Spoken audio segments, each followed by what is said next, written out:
Hello, and thank you for joining us for this live broadcast this evening. I'm Gloria Quidu, and this is the Caritas Consciousness Project for those of you who are attending for the first time. As our name implies, our purpose is to promote the evolution of consciousness individually and collectively. And we do this through lectures, workshops, classes, study groups, all of which we are now broadcasting live on Zoom.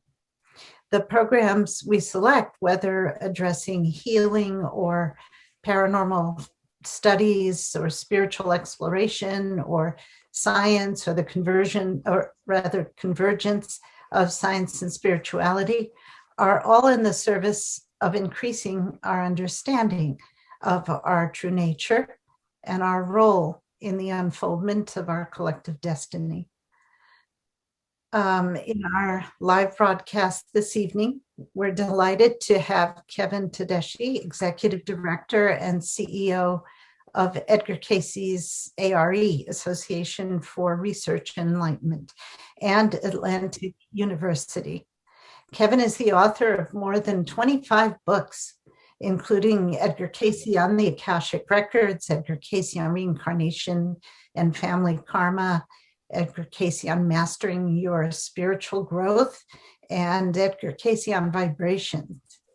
He also created the popular Edgar Cayce co-creation app, featuring Edgar Cayce Thoughts for the Day, which comes into my inbox every day, and which have been a source of guidance and inspiration all over the world.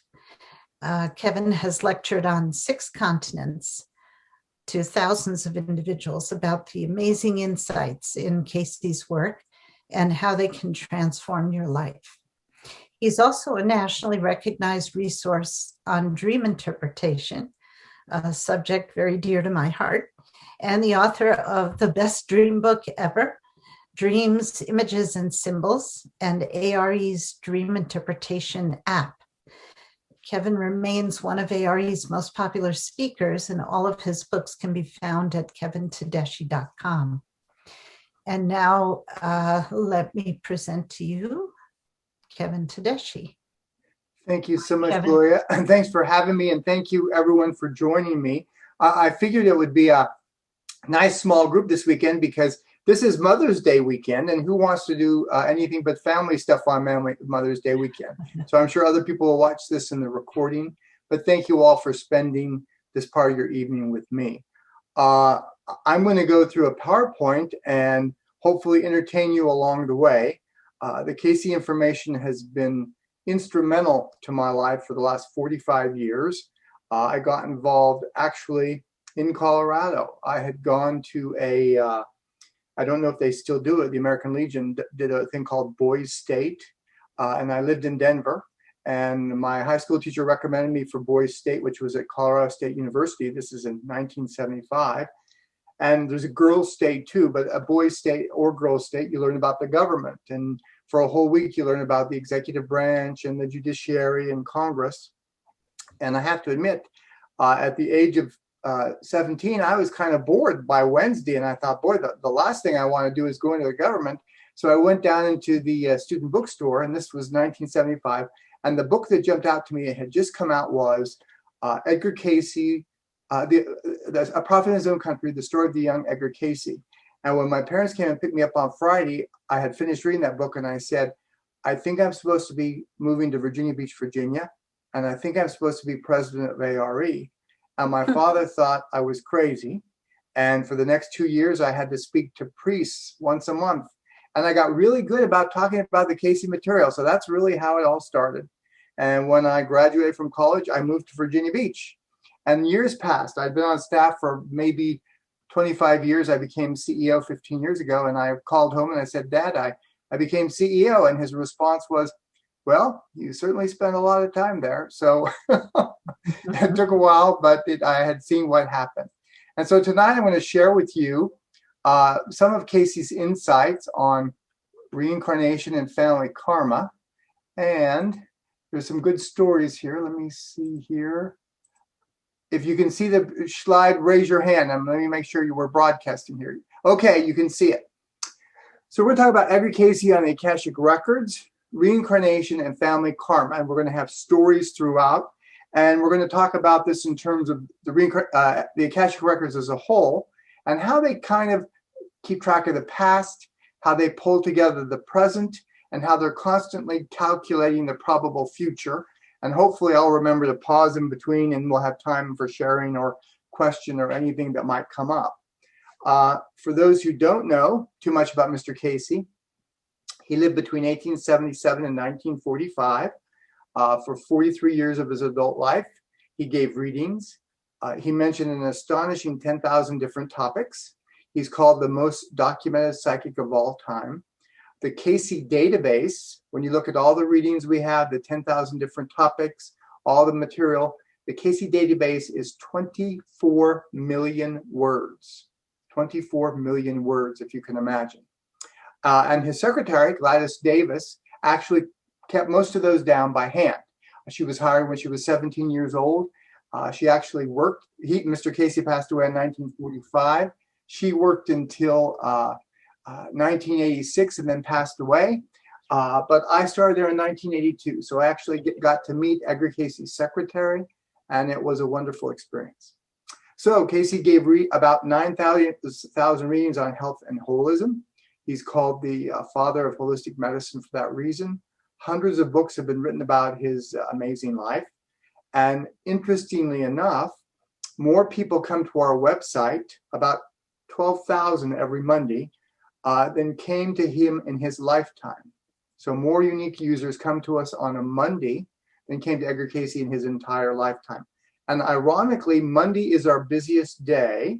And my only reason I can even think this through is I'm guessing that people go home on the weekend and they have a really nice time, and then they come into work and about noontime they're bored out of their mind and they start surfing the web and they end up on our site. That's how I think it all happens. That's actually the Edgar Cayce headquarters. The building on the left in the background, that's the Edgar Cayce Hospital that he built in 1926, where his dream was to have a place where he would give readings and regular doctors, nurses, and therapists would carry out the treatment. It's no longer a hospital, but it is a spa. We do 200 to 300 services a week, things like massage, chiropractic, steams, regression, acupuncture, acupressure. If you're really brave, we give colonics. I mean, anything you can imagine happens in that building pretty much except for surgery. So we're talking about the Akashic Records. Cayce said that these are actually a etheric energy field of everything in one place that he was able to tune into. And on one case, on a couple of instances, people asked him to describe where he got his information. And so I've got two answers here for you. And for those who've ever read a Cayce reading, for someone who's never seen one before, the language can be somewhat convoluted. It's very rich with King James English. So I'm going to go along and explain what he's saying just in case you don't quite get it. So the question was, from what source does this body, Edgar Cayce, derive its information? And there, asleep on the couch, this is how he responded. And it's in several parts. I'm going to go over each part. Answer. The information as given or obtained from this body is gathered from the sources from which the suggestion may derive its information. So let me explain what he just said. What he's saying is that part of where he gets his information from is from the intent of the person asking the question, the suggestion or the question he's given. So for example, a mother who was really worried about her child would get a higher level of information, a higher caliber of a response than someone who was wanting to find a gold or search for an oil well. So it is the intent of the person asking the question that somehow empowers his ability to give an answer. The second part, in this state, the conscious mind becomes subjugated to the subconscious, superconscious, or soul mind, and may communicate with like minds, and the subconscious or soul forces become universal. In other words, he's saying that his subconscious mind is able to communicate with the subconscious mind of the other person, as well as their superconscious mind, which I'll show you a diagram of in just a minute. In other words, right now, our subconscious minds know our acid-alkaline balance. They know how healthy we're doing. They know if we're on the verge of a cold. If we're actually sick, they know we're sick. And so Cayce's subconscious mind had the ability to ask the client's subconscious mind, what's wrong with you? And that's where he got especially his health information. And then the last one, from any subconscious mind, information may be obtained either from this plane or from the impressions as left by the individuals that have gone on before. Impressions are a whole nother topic, but what he's really saying is we all have vibration. We all have a vibration. And that he was able to tune into the vibration of the person who was asking for the reading. And there's maybe a half dozen cases where someone had a reading scheduled and they were supposed to be in the room at a certain time. And Cayce's mind would travel to that place, try to tune into the person, and he'd say, he's not here, but I will give a vibration on the person based on the vibrations they've left behind. And just to give you another example, if you walk into a church or a synagogue or a mosque and it's empty, the energy feeling is very different than if you walk into a post office when it's empty. And it's because the activity of a place creates a vibration, just like our own thought patterns or our own behaviors create a vibration. So each of us have a vibration, and Cayce would say it's as unique as a fingerprint, and that he was able to tune into our vibration. And then on another occasion, he said, upon time and space is written the thoughts, the deeds, the activities of an entity. Hence, as has often been called, the record is God's book of remembrance. So that's the Akashic Records that he was able to tune into. So let's look here and see about the subconscious mind. Cayce's saying, we can imagine this Mr. Cayce on the left here. That's not really a picture of him. It's just an artistic rendering. But there's a person like Gladys sitting there taking down whatever he says. And then most of his readings were done before there was such a thing as a recording device. And then the person on the left is the conductor giving the question he's supposed to tune into or what he's supposed to be looking for. And the arrow is a little high there on the left, but his subconscious mind is communicating with the subconscious mind of the person on the right. And the person on the right says he doesn't feel well. And the person's subconscious mind is telling him, you have the flu. So Cayce, asleep on the couch, would say, the entity has the flu. That's where he's getting the information related to health. And then in terms of the superconscious mind, Cayce suggested that the superconscious mind is actually our computer terminal into the Akashic Records, that higher level of our mind is synonymous with the overall Akashic Records. That's where they're plugged in. And he suggested there was this invisible force field around the earth, an etheric energy field that's called the Akashic Records. And every thought, every word, every deed, anything that ever transpired in the earth is written there with the individual's soul name next to it. Now, as unusual as that sounds, this group especially probably has all heard of a near-death experience where someone dies and they have this experience and then they don't make it all the way, they're revived and come back. When you have the life review of a near-death experience, what you're actually doing is tuning into your own Akashic record. That's what it is. We're somehow tuning into our own Akashic record, seeing our life transform, go before us. And for those who have been there, they say that's the first portion of it, that we get to see our life events and what happened. And if you stay a little longer, the next portion of it, to me, sounds a little bit like purgatory, where you get to see all your life events, how they impacted other people. And then you get to feel it from their perspective, what the things you did to them. And that's the second part of the life review. And then after all that, you get to take stock of where you are as a soul and decide what you're going to do next. So in this case, in the Akashic record, it says this individual had once been a monk, and Cayce there asleep on the couch says he was once a monk. So the Akashic records keep track of everything from the past, but they're actually much more than that. Now, when Edgar Cayce was going to sleep, this is what the person giving the suggestion would say, something like, you will give the relation of this entity and the universe and the universal forces, giving the conditions that are as personalities latent and exhibited in the present life.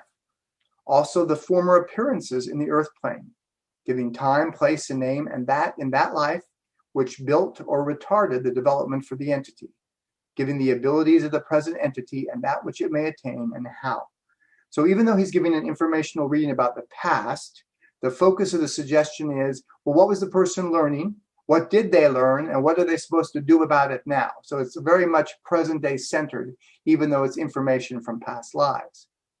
And when he would put himself into this state, looking into the Akashic Records, on about a dozen cases, this is what he experienced as he's going to sleep. Mr. Cayce, this is what he experienced. I see myself as a tiny dot out of my physical body, which lies inert before me. I find myself oppressed by darkness, and there's a feeling of terrific loneliness. Suddenly, I'm conscious of a white beam of light. As this tiny dot, I move upward, following the light, knowing that I must follow it or be lost. As I move along this path of light, I gradually become conscious of various levels upon which there's movement. Upon the first levels, there's vague, horrible shapes, grotesque forms such as one sees in nightmares. Passing on, there begin to appear on either side misshapen forms of human beings with some part of the body magnified. Again, there's a change, and I become conscious of gray hooded forms moving downward. He's going through the different levels of consciousness, from the very dark, lower consciousness to the higher levels of consciousness. Gradually, these become lighter in color. Then the direction changes, and these forms move upward, and the color of the robes grow rapidly lighter. Next, there begin to appear on either side vague outlines of houses, walls, trees, but everything is motionless. As I pass on, there's more light and movement in what appear to be normal cities and towns. With the growth of movement, I become conscious of sounds, at first indistinct rumblings, then music, laughter, and the singing of birds. There's more and more light. The colors become very beautiful, and there's the sound of wonderful music. The houses are left behind. Ahead, there's only a blending of sound and color. Quite suddenly, I come upon a hall of record. It's a hall without walls, without ceiling, but I'm conscious of seeing an old man who hands me a large book, a record of the individual for whom I seek the information. Now, on one occasion, someone who was probably very left-brained asked Mr. Cayce, if I traveled to these Akashic Records, would I see this old guy with the books? And Cayce's response was, whatever it took to bring to his awareness the fact that information was coming from one level of consciousness to another is exactly what he'd see. If it took a librarian with books, he'd see a library. If it took Elysian fields with flowers, that's what he would see. So in other words, there's not some poor old guy who's been up there since the dawn of time having to file these books. It was just a symbolic representation of what he was experiencing. So the Akashic Records maintain a record of every thought, word, and deed written upon the skein of time.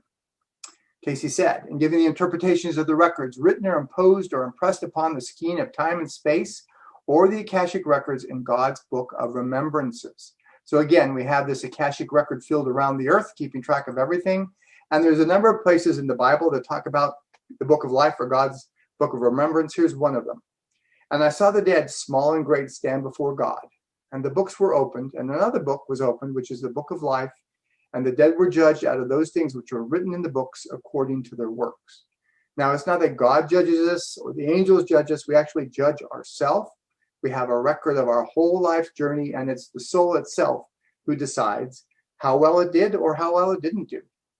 Now, in addition to all this, one of the things that has always fascinated me is Cayce said that these records keep track mostly of our intent. We get credit for our intent. In other words, if we had a really good intent and things didn't work out well, we get the good credit. Even if we screw up, we get the good credit.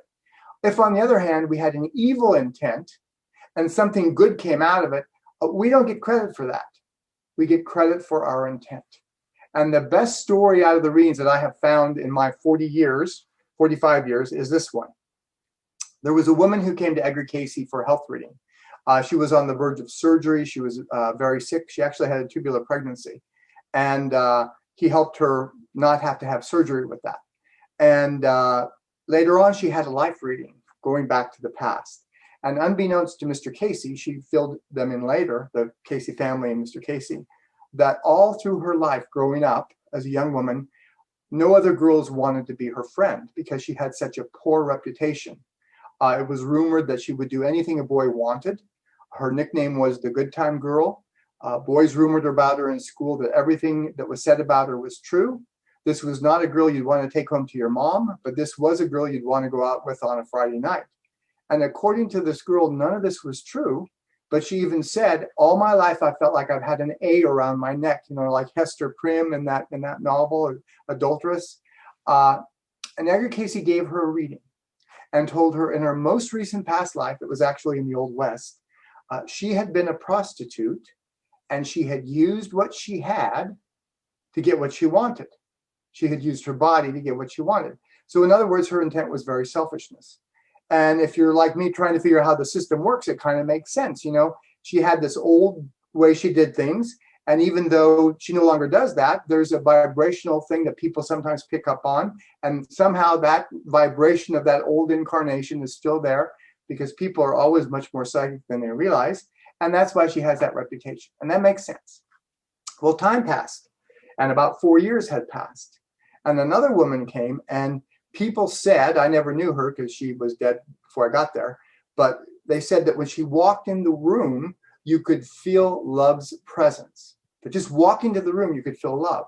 And her nickname was the angel because it was like she brought angelic forces with her. She was just so loving. And Edgar Cayce gave her a past life reading and told her that in her most recent past life, she had been a prostitute, but she had used the only thing she had to give companionship to lonely men out of love. And the second one got credit for love, and it was reinforced in the present. And the first one got credit for selfishness, and it was reinforced in the present. So it's not what we do, it's why we do what we do that the universe seems to be focused on. Have a loving intent.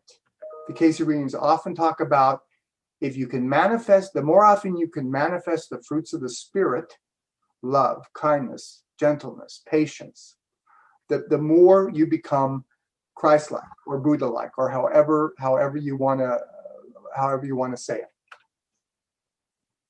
Now, there's lots of stories in the Cayce readings about how past lives work and karmic memory and everything. Here's one of my favorites, and just to give you some background information.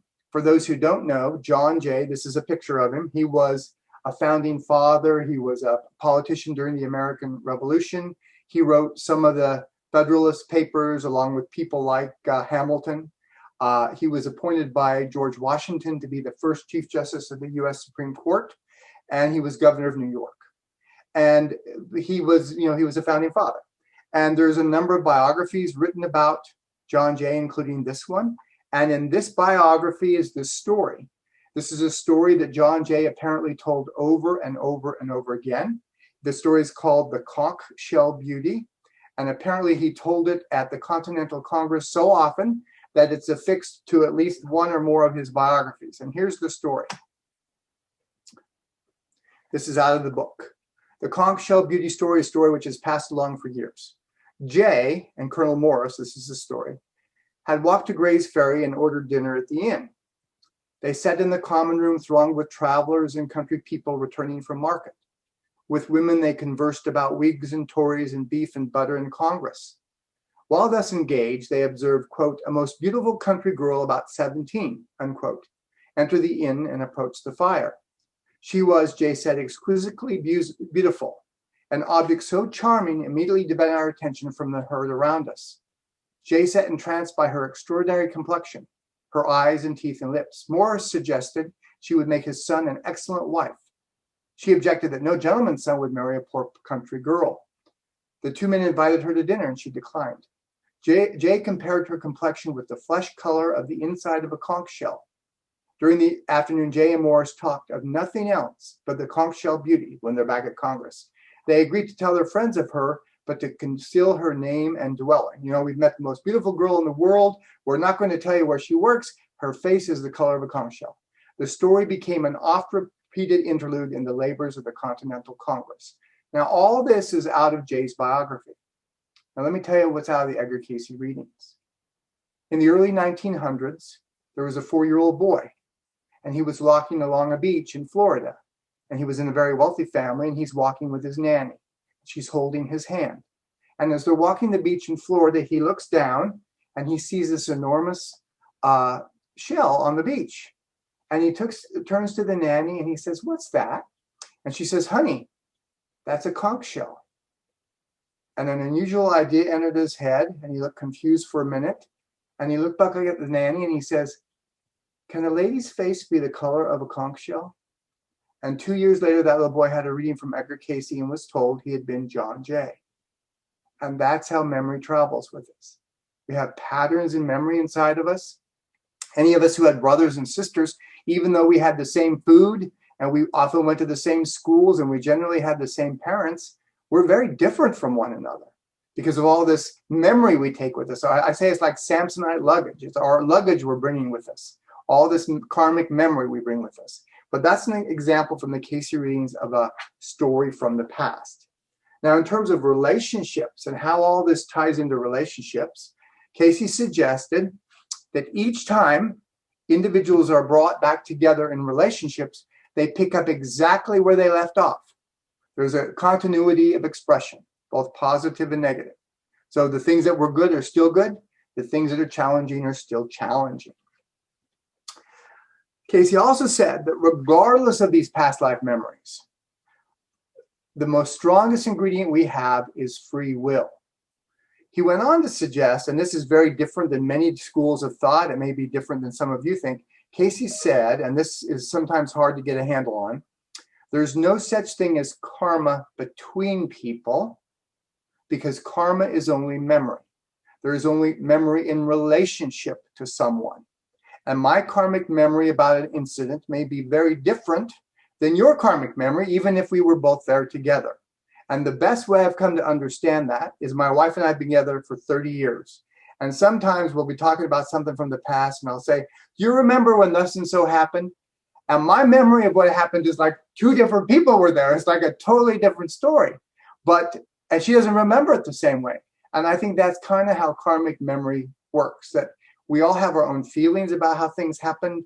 We have our own experiences about what was done to us or what we might have done to another. But we're dealing with our own memory. And so what needs to be healed is our memory. The challenge is most of us want to make sure the other person gets healed. But what needs to be healed is our memory in terms of relationships. Cayce says, hence souls in their varied experiences are again and again drawn together by the natural law of attractive forces for the activity towards what? The development of the soul to be the one purpose, the one cause, to be a companion with the Creator. So in other words, we're on this little school bus ride through eternity, through various lifetimes, through the earth planes and other planes of existence, to learn to be at one with the Creator, to be in perfect accord, perfect attunement with the Creator. Now, when Edgar Cayce would put himself to sleep, tune into a person, there were several most common responses in terms of what he started out with. Here's an example. The entity, as we find, we have the records here that were written upon time and space as we would term same. So he starts up and says, okay, here's the records of the entity upon time and space. Here's the other common one. Yes, we have the records here of that entity now known or called Miss 1614. In all the Edgar Cayce readings, the names have been pulled out and numbers put in instead for confidentiality. In giving the interpretation of the records as we find them here, these as interpretation are chosen with the desire that this may be a helpful experience for the entity, enabling it to so analyze self as to feel in greater measure those purposes for which it entered this experience. Now, those are the two most common. In all the past life readings, and there's about 1,900 of them, this is the most unusual. Cayce said, and the white writing is my own. Yes, we have the body here and the record as has been made. So Cayce's saying we have before us what has actually occurred. And as may be made with the will is exercised. So he can see potentials and probabilities dependent upon this person's choice. And the condition irrespective of the will's influence or effect as has been created. He's seeing karmic memory and destiny that will now occur regardless of what this person chooses. We have conditions that might have been. These are things that could have occurred and are no longer probable in this life. Here things are presently occurring, and that may be. Here's some potential realities. Do not get the three mixed up or cross purposes of either. Now, Edgar Cayce's secretary made a note after this reading. She noted that Mr. 304 had a severe problem with alcohol for the first half of his life, and his wife and children suffered because of it. So it suggests to me that because of his addiction to alcohol, many of the things he had come in to do, we're no longer going to be able to do that. That somehow every choice and decision we make alters our probable realities. And this is probably the best example from the readings of that being the case. Now, Cayce would say there's only one Akashic Records. There's one for everybody. But somehow it keeps track of the past and the present and the future. And in terms of the past, it's just memory. And we all have patterns from the past that can be energized. And I'm going to show you a pattern here in a minute. Just because we have a pattern from the past doesn't mean it will be energized. It could be energized based upon what we do and think and say and watch and participate in. In the present, the Akashic Records are responsible, if Cayce's right, for drawing to each person exactly what they need, exactly when they need it. We're talking relationships, we're talking experiences, we're talking challenges, we're talking joy. Whatever a soul wants to learn in the curriculum, remember it's the soul that picks this, is drawn into the Akashic Record field so that person can have the choice to do it. Free will does not mean we get to choose as a human being. We don't get to choose the curriculum. We only get to choose whether or not we're willing to live up to what we decide to do as a soul. And then the future is ever evolving probabilities. If Kevin does this, here's the outcome. If Kevin does this, here's the outcome. If Kevin does this, here's the outcome. And they draw together what's needed to make that happen. Now, as unusual as this, what I'm about to say is going to sound, we're constantly dreaming at our higher self. This is a whole nother lecture. But we're constantly dreaming these probable realities. And what happens is we dream, okay, if I do this, here's the outcome. And the next day we're driving along and we think, wait a minute, I've already driven to this place. Or we're having a communication with someone in a conversation, we think, wait a minute, I've already had this conversation. And we have an experience we call deja vu. Edgar Cayce would say most deja vu experiences are actually fragmentary dream recall. Because of this probable reality thing where we're dreaming probable futures, we don't, most of us, I try to, but most of us don't write down our dreams. We dreamed about something before it happened, but we're not keeping track of our dreams, so we don't really remember. But the next day when it's happening, we have this experience called deja vu. Because Cayce would say nothing of significance ever happens to us without it first being foreshadowed in a dream. So the more often we look at our dreams, the more often we can really get some guidance into what's going on in our life. Now, in terms of patterns, we all have patterns. So I just picked three here. Let's say we have a talent for musical expression. When I lived in Colorado, I had a girlfriend with the most beautiful voice. She used to sing in lounges. And even though she's not singing now, I talk to her every once in a while, she still has that pattern inside of her. We take our talents with us. Whatever talents we've developed, we take with us. That's the good news. The bad news, which is the second slide here, we also take our anger and our animosity and our bigotry and our biases and our contempt or our criticism, whatever it is in terms of how we interact with people, we take those with us. And we also take our habits. And I have two of my favorite addictions there on the bottom, martinis and chocolate. I mean, what's the better way to top off an evening? Martinis and chocolate. So, and I don't know if you've ever had the experience where you wake up and you think, I'd really like to have some dark chocolate today. And then maybe while you're showering, you think about it and you're going to the 7-Eleven for coffee and you think, I really need to have some chocolate today. And the more you think about it, pretty soon you think, I'm going to kill unless I get some chocolate. And whether it's chocolate or sex or cigarettes or whatever, the more we focus on one of these patterns, the more we energize it. And so Cayce would say that ultimately, we have to keep coming into the earth until all these patterns are written with unconditional love. Now that we may be here for a long time to come. But anyway, that's the goal, to somehow become a perfect expression of love manifest in the earth. So here are Cayce's 4 major concepts on how relationships work over time, through karma, through the universe, through our various lifetimes. These are the 4 summary concepts in all the readings. Number 1, ultimately, All relationships have the potential to be a purposeful and helpful experience in terms of soul growth and personal transformation.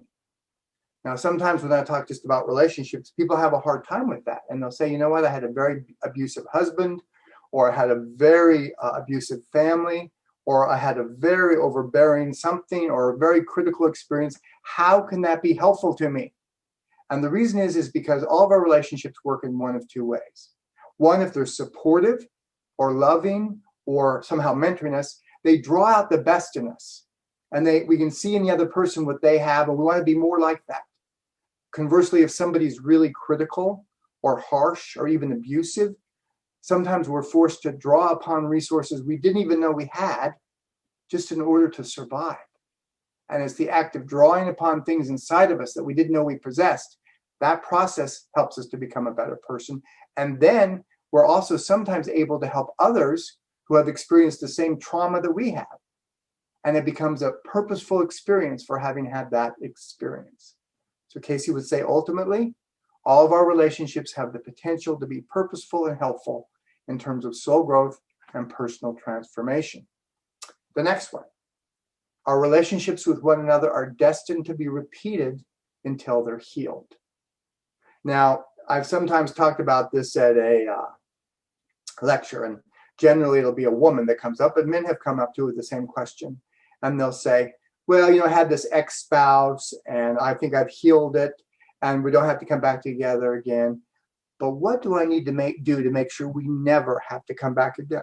I mean, just by asking that question, their little, alarm goes off. Well, maybe you're not quite done. But what I usually think about is, if you can think about this other relationship and you can imagine all the interactions you ever had with this person and have no negative emotional response to it, then in all likelihood, there's been a healing.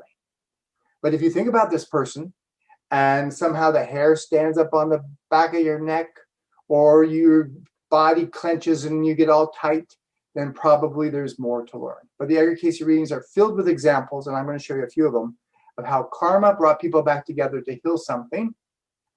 And many did, and some did not. We learn most about ourselves through our interactions with others. I really worked with this one because Cayce suggested that whenever we have an emotional response to another human being, positive or negative, we're seeing a part of ourselves. In other words, if there's somebody that really drives us crazy, Cayce would say you're seeing a part of yourself in that other person, and that's why you're responding to it. And there was a woman at one point at a job I had that I just hated that idea because she was so irritating, and I didn't want to be anything like this person. But I have to admit, I did notice that nobody else in the office was as irritated by her as I was. But I got to the point of understanding it this way. Even my own worst enemy has people who like them. And even my own best friend generally has people that don't care for them as much as I do. Why? And it's because we're conditioned to see in other people something very specific to ourselves.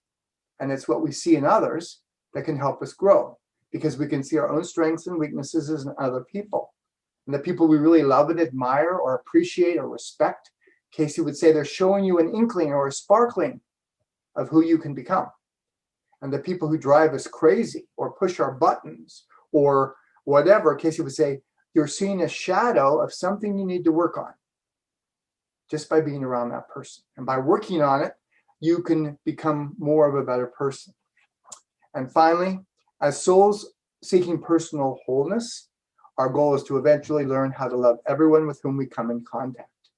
Now, you can love an individual as a child of God, and you don't have to love the things they stand for, the things that they're doing, or what they are involved with. But you can love them as a child of God. And I sometimes jokingly think to myself, well, maybe God loves that person. There's a line in the Bible, God is no respecter of person, which means God loves us all equally. Maybe God loves that person because he doesn't have to work with him. But whatever the reason, God loves us all equally. And so I'm going to go through some of the case histories on karmic relationships to show you. This is a couple named Dave and Anna. This is a true story from the Cayce readings. They were both Catholic, He was not very Catholic. Catholic back in the 20s and 30s, where you went to church on Christmas and Easter. She was very Catholic, where it was not uncommon to go every single day of the week. And they dated for 5 years. And back then, back in the 20s, I don't think anybody, and if they didn't, they sure didn't tell anybody, nobody moved in together before getting married. I mean, today it's pretty commonplace. You move in with someone and then maybe you get married. Back then, you didn't live together until you were married. And so I'm sure very often it was a surprise what this person's really like 24/7. I mean, dating is one thing, but living with them day in, day out, that might be something entirely different. And so Dave and Anna got a reading from Edgar Cayce before they got married. Dave was really interested in Mr. Cayce. And Cayce said he would give them 3 things that would be very helpful in building a marriage together. 1, he recommended they find a unity of purpose.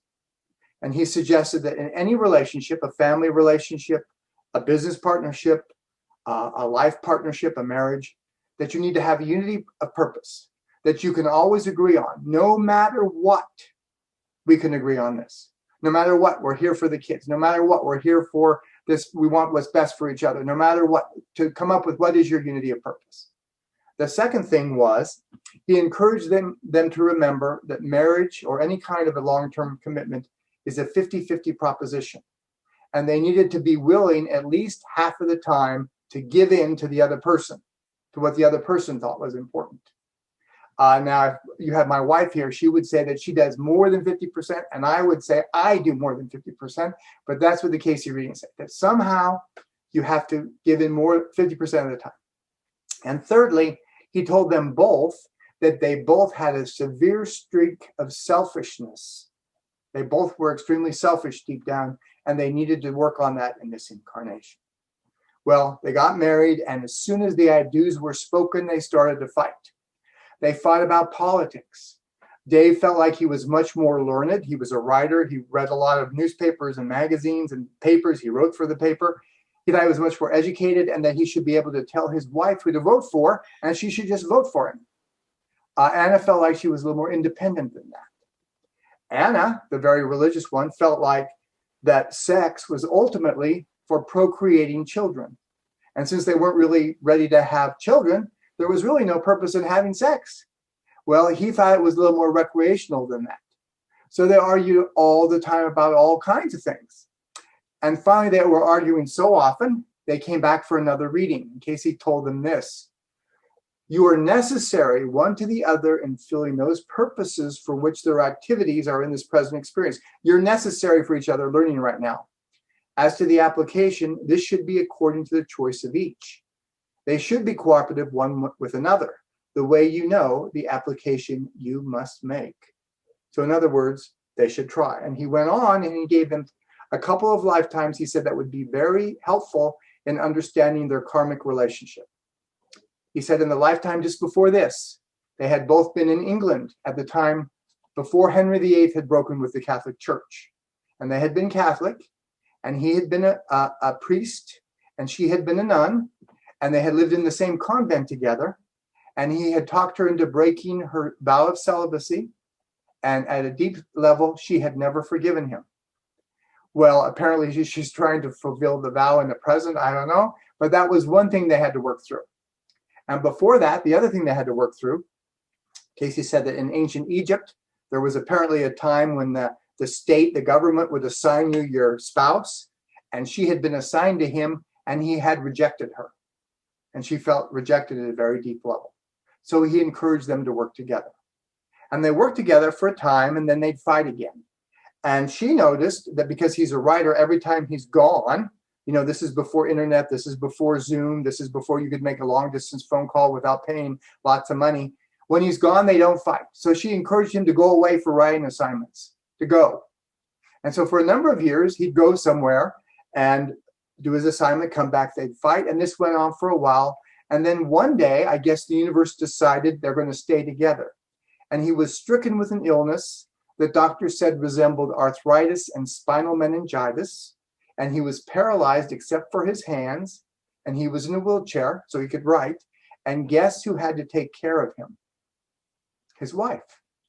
And the irony is that These people who had readings, every time they wrote Mr. Cayce or Gladys, his secretary, or anyone in the family, their letter would be put in their file for history.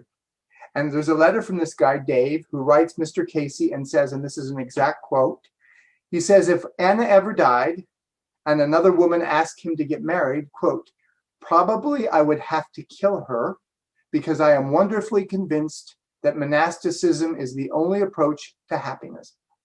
Now, we can imagine he'd never learned his lesson here. A few years later, he died, and they never did work this out. So we can imagine the universe will once again set this up to come back again. There's a failure story. Here's a success story. This is Liza and Mary. I'm sure some of you, maybe some of you, have read a book called Many Mansions by Gina Sermonara. It was written in 1950. It was really one of the first classics about reincarnation. And what Gina did, back in 1950, many of the people who had Edgar Cayce readings were still alive. So she wrote them all for case histories. And one of them was these two sisters, Liza and Mary, who Cayce had given some karmic relationship information with. And so Gina asked for more information about them. One of the stories I know from, I think it was Liza, when they were growing up, Mary was the older sister.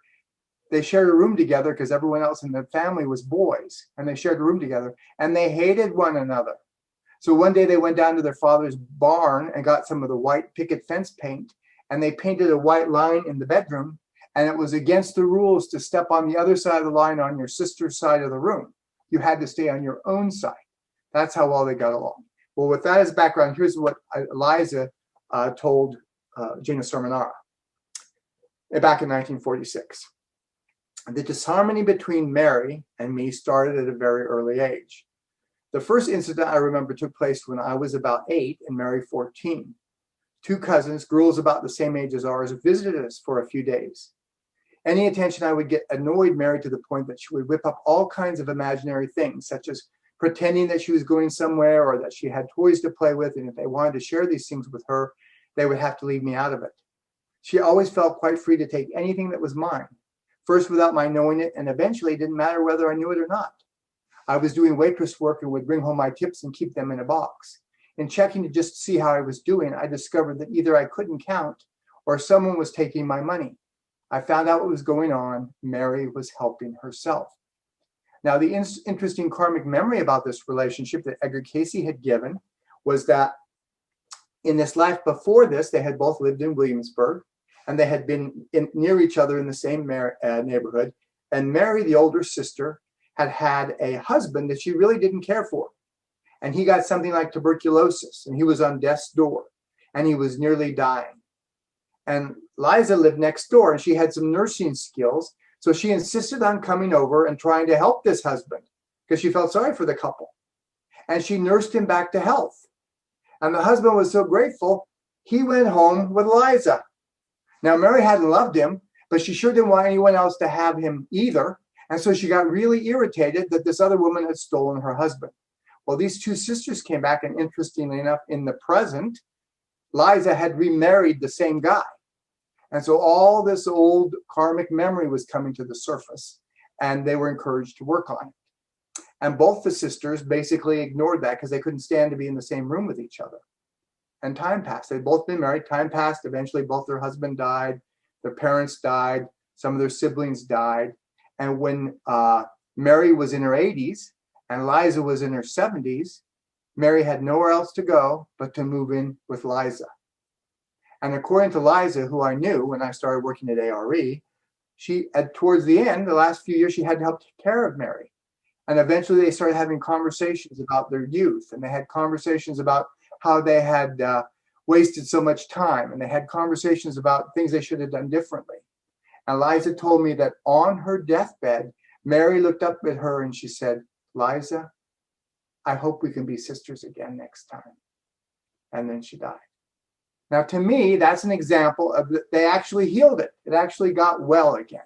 So we're brought back with the same characters we have animosity towards until we've healed them.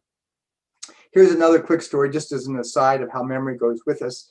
Cayce had told this woman that she had been in Fort Dearborn, which is near present-day Chicago. She had numerous readings. She was married. He said that back then she had been married to her present-day brother. who in this lifetime was an alcoholic. He was her brother now. He was an alcoholic, but they'd been married in the past. And in this past life, her husband had taken her to Dearborn to be a saloon girl, an entertainer, and even sleep with other customers to support them both. And in the present, this guy wasn't interested in Cayce. He wasn't interested in reincarnation, didn't want to ever talk about these things. So here's the background. And Cayce told this woman, this is talking about her own past life, and I cannot see, there we go.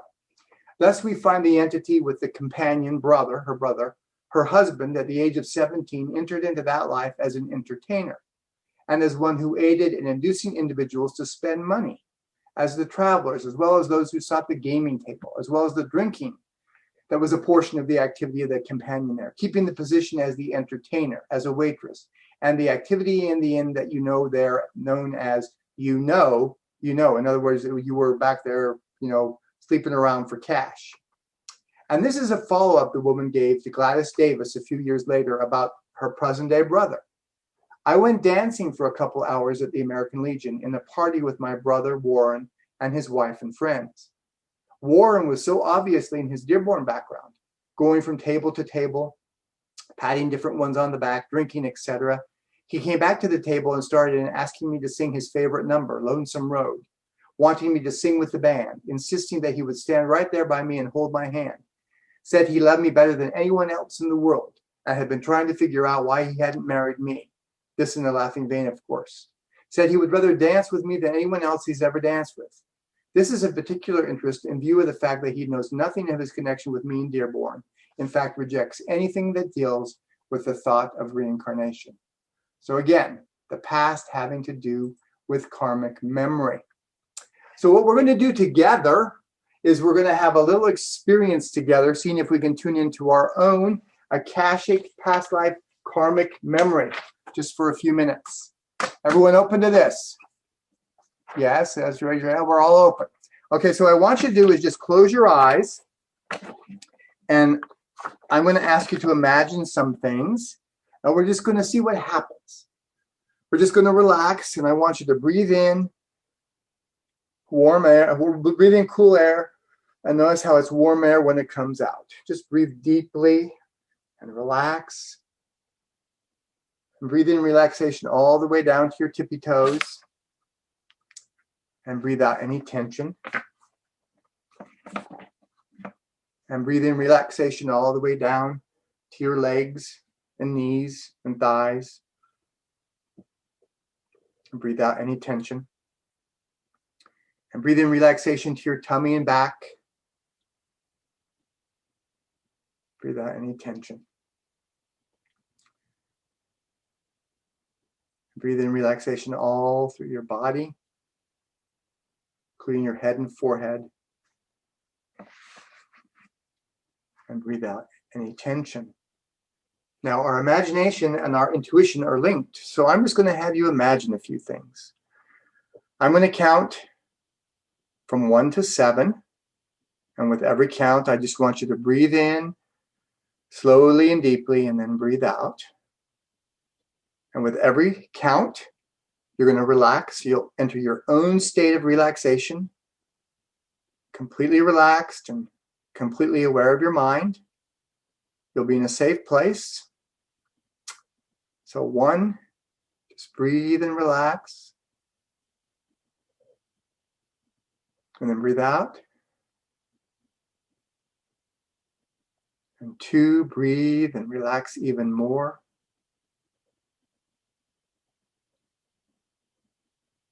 And breathe out.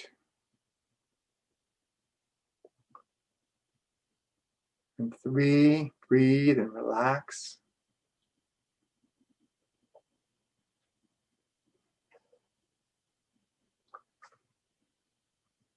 And 4, breathe in and out. And as you're doing it, just relax.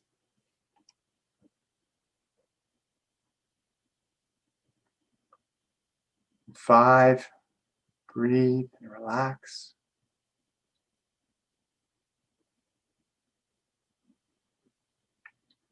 And 6, breathe and relax.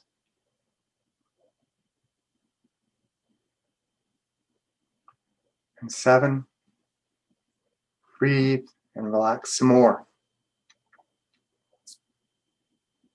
And I want you to relax, become aware of the activities of your mind, and remain aware of the sound of my voice.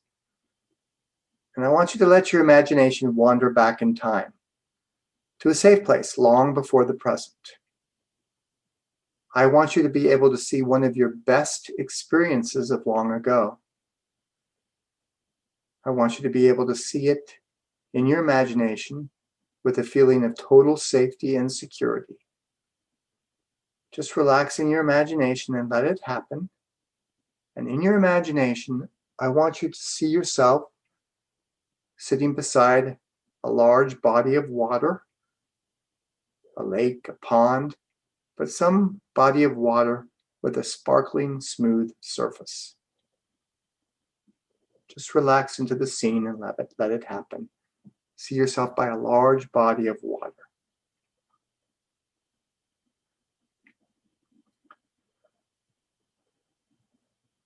Slowly, the surroundings come into focus.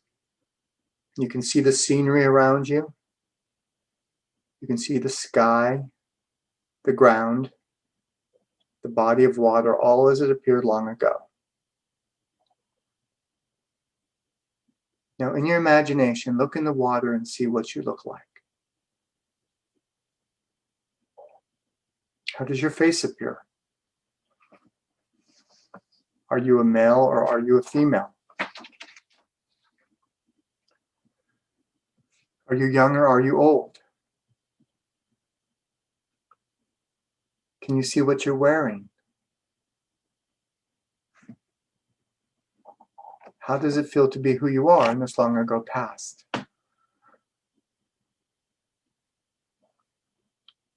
Look around at the scenery. What does it look like? Do you see grass or soil or trees or mountains or stretches of desert sand? Can you feel the warmth of the sun upon your face, or are there clouds and wind? Can you feel the mood of this place? Do you see other buildings or structures? Were there animals or people around you? If you have difficulty seeing, simply try to hear or feel this place.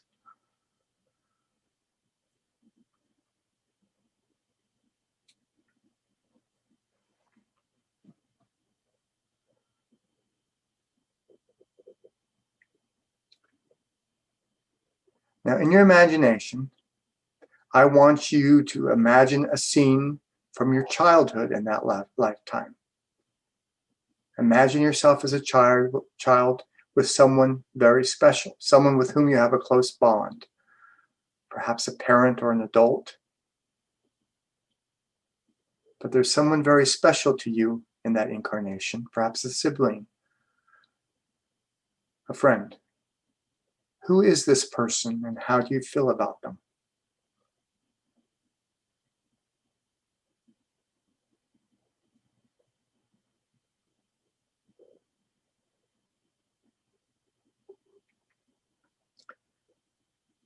Next, in your imagination, I want you to go to another event in your life when you were older, an important event that perhaps had great meaning to you. I want you to see yourself as an adult, an important event that had meaning to you. Where are you? Who are you with? And what's happening?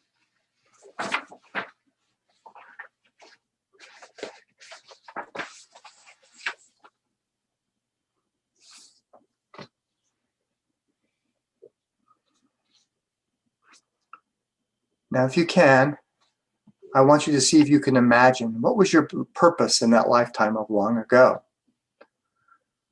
Was anything left uncompleted?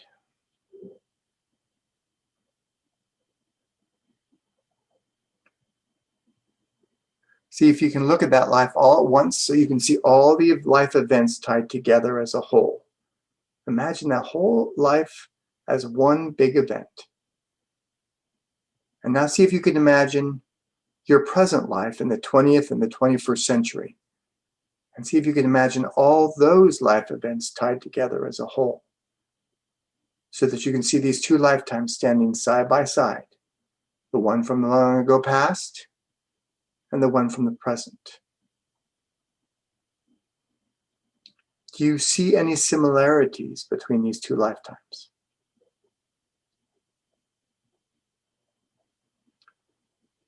Do you see any patterns that have repeated?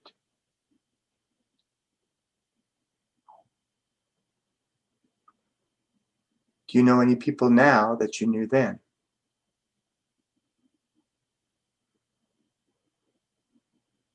Look at all the similarities and patterns that connect these two lifetimes together.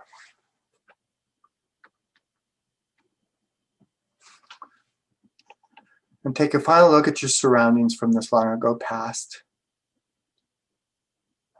Look into the eyes of the people you've seen. Let love flow from yourself into everyone from that long ago past. And as you send them love, bless them and let them go. Release anything that needs to be forgiven. And I want you to start imagining yourself back to the present. And I'm going to count from 1 to 5. And with every count, I want you to be more firmly grounded in the present time, the present place right now. So 1, consciously take a breath and feel that air as you breathe in. Cool air and warm as you breathe out. And come back. And 2, as you breathe, I want you to feel refreshed.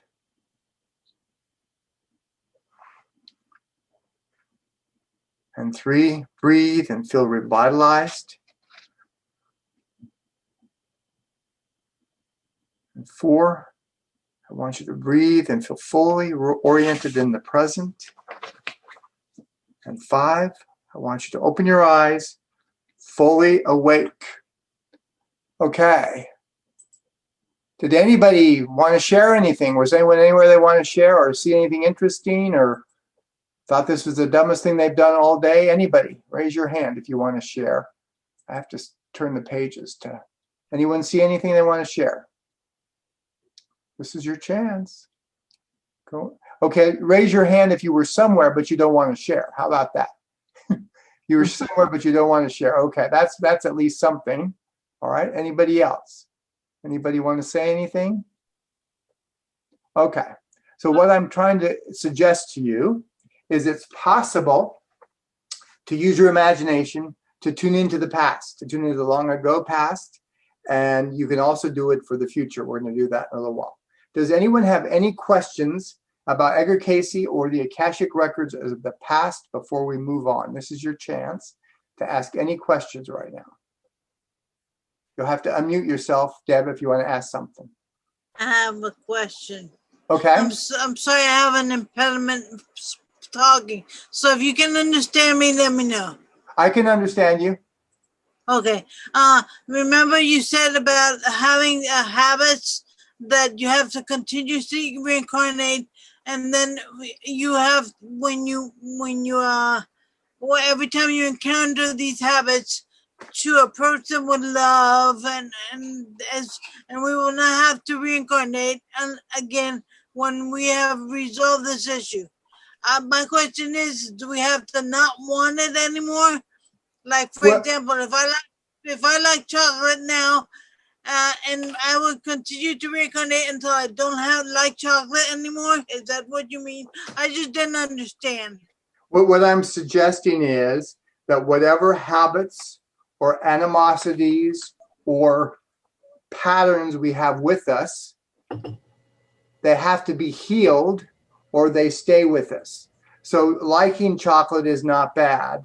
Having addiction to something where we can't live without it, like a cigarette, can't live without a cigarette, we have to overcome that. We can't be controlled externally by something beyond our own free will. So any habit we have or any pattern like anger or animosity or hatred, that has to be healed or we can't move on. So we're going to keep coming back until everything that's out of alignment with the divinity that's inside of us is healed. That's what I'm trying to suggest. Okay? I get it. I understand. Thank you very much. Thank You're you. welcome. Anybody else have a question? All right, this is a smart group, so we are going to move right on. Oh, one person had a question. Sharon. Okay, I'm sorry. Go ahead. That's okay. I know you could only pick a couple of examples, but it seemed like the gender and the relationship in the examples was pretty similar from one lifetime to another. Not exactly the same, but very similar. So I guess I was just wondering have you come across examples where like the gender was significantly different, or the people are working, the two souls are working something out, but in a very different, maybe type of relationship than they did the first time? Or is it necessary that in order to work it out, it has to kind of be the same thing over again? The answer is there's many examples in the readings of people who change sexes, or people, they're a boy one time and a girl the next, and a boy again. So yes, we change sexes. We also change roles. There's people who were married and then they come back as a parent and a child, or that they come back as co-workers in the same company. So we do change genders, we change roles, we change all kinds of things. There's 14,000 readings. I just picked a few examples from the past that I think are interesting. Okay. Understood. Yep. Thanks. So here's some Cayce thoughts for living in the present in terms of our relationships. Then it's not by chance that the entity chose to come into the environment or home into which it came in this experience, but that those activities, those associations may make for an awareness, a consciousness of that which is needed in the experience. We would magnify the virtues, minimize the faults, for that as may have hindered may be forgotten, that as may aid needs glorification, for good alone continues to grow, while the faults or the faulty continue to be left behind. For each soul, each entity is a co-creator with the universal consciousness, yet as given, no urge or such an influence or power surpasses the will of the entity. Now one more. All individuals who come together in relationship do so for a purpose.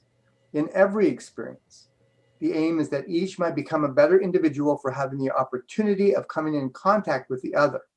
This coming together should be a purposeful experience for each, one in which each might become a helpmate one to the other, and each analyze what real love is. Love thinks no evil of the other. Love endures all things. Love hopes all things.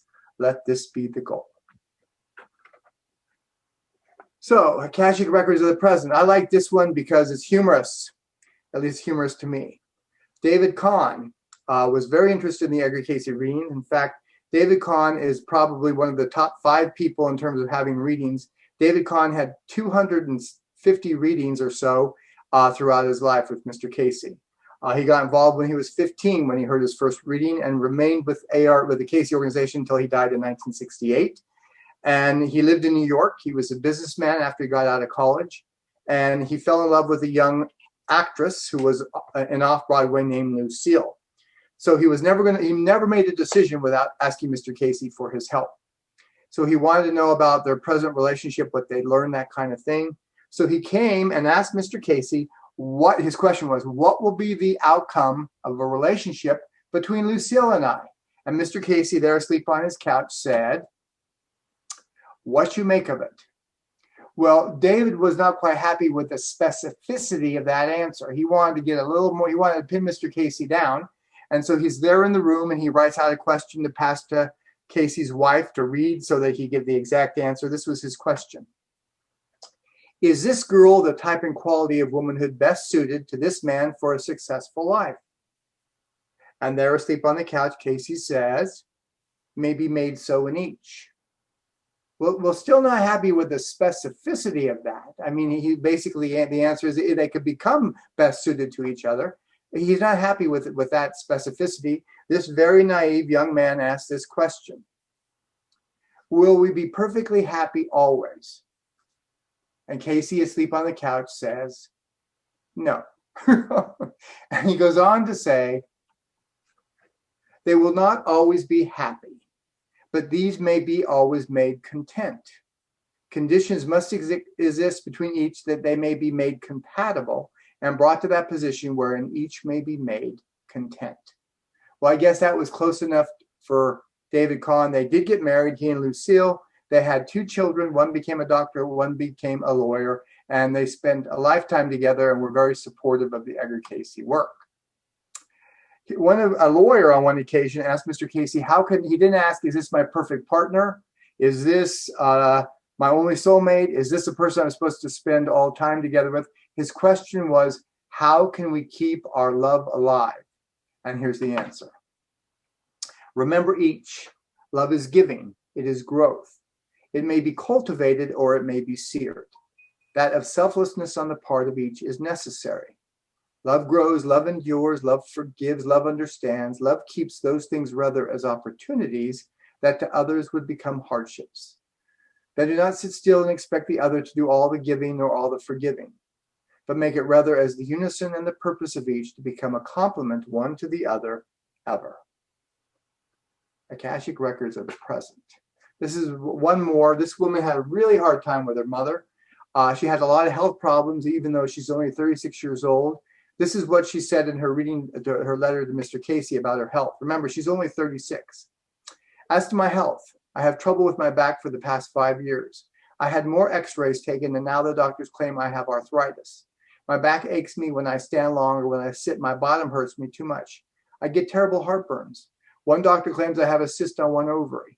As to the life, I'm very disgusted, that I'm not a young girl. She's only 36. That seems pretty young to me. And being the oldest of the family, it seems I'm just down so much. And as a young girl, never allowed to do anything. I always reminded that I'm the oldest and setting a bad example. Now it seems my family got me so under their feet that at times I'm sick of living. It seems there's nothing to live for. Well, she had asked for a health reading, and Edgar Cayce gave her a health reading. And he told her what to do to get well. And he outlined a regimen of treatment. And then he went on to suggest that the reason she was sick was because she hated her mother. And that unless she overcame that hatred, ultimately, she would not ultimately stay well. This is what he said. All animosity, all hate, all jealousy must be eliminated from the mental self, and the hopes and the desires to be able to contribute to the welfare of those less fortunate than self. For remember, unless we may learn to love that something, and even those who have been and are our enemies, we have not begun to think straight. So again, he suggested we had to learn how to love even those individuals with whom we have a hard time. So a karmic relationship, how it shows up in the present. This was a young student, 19 years old, a male. He was going off to college. His parents got him an Edgar Cayce reading. The Cayce reading told him he would meet people at college he had known in the past. He would meet people he had known positively and negatively. And the reading said it was encouraging him so he would be prepared for what was to come. So he went to college. This is Andy. And again, Cayce told him he'd have many past life encounters. He went to college. And the person he liked least of all in the whole wide world ended up being Jim, who was his college roommate. Jim had been assigned to be his roommate. Jim and he argued about classes. They argued about politics. Jim was a northerner. Andy was from the South. Jim liked to call Andy a damn hick. Sometimes they got into fistfights. Sometimes Andy was so angry he would throw his mattress out into the hall so he didn't have to sleep with Jim. He just hated him, and he was his roommate. There was nothing he could do about it. Meanwhile, he met this guy named Max, who he absolutely adored. They had the same belief systems. They had the same philosophies. They went out together on double dates with girls. They were really close. Andy wrote home and said, Mr. Cayce was right. I met the worst person in the whole wide world. He's my roommate, Jim, and I met my best friend. His name's Max. And time continued. And eventually, the warfare between Andy and Jim got to be so bad that they were at the student health center together. They were getting in trouble together. They were on the verge of being thrown out together. Andy decided he needed to get an Edgar Cayce reading. He talked Jim into it. They got a reading from Mr. Cayce. This is the story Mr. Cayce told, that these three had been together multiple times before. Cayce told them, in England, they had all been monks. And Andy and Max had enjoyed long hours discussing philosophy and religion and theosophy. And Jim and Andy had spent long hours arguing about religion. Before that, in the Crusades, Max and Andy had gone off to war as Christian soldiers to fight for the Holy Land. Jim had been on the other side. And actually, Jim and Andy at that time, the readings say, had come to hand-to-hand battle and Jim had taken his knife and almost cut off Andy's hand. And years later, Andy would write this note in his file. When we argued, the scar would reappear there. It was weird, just a reminder. Before that, in the early church, Max and Andy had been missionaries for the early beginning Christian church. And before that, Max and Andy had been brothers in Egypt, and Jim and Andy had been rivals. In fact, according to the readings, Jim had paid someone to have Andy killed in a battle. Now, if all at once you find out your college roommate had you killed in a past life, no wonder there's animosity. So Andy asked what they were supposed to do about this. Well, Jim, even though he was young, was having all kinds of joint pain and things, and Cayce suggested that what Jim really needed was a regular massage. And the reading suggested that the person most qualified in the whole wide world to do these massages was Andy. And so Andy started giving his roommate Jim massage to help him with his pain as a young man. And time passed. And the two of them started overcoming some of their challenges and some of their difficulties. And eventually, by the time Andy graduated, he wrote his parents and told his family how much he was going to miss his best friend, who was now Jim.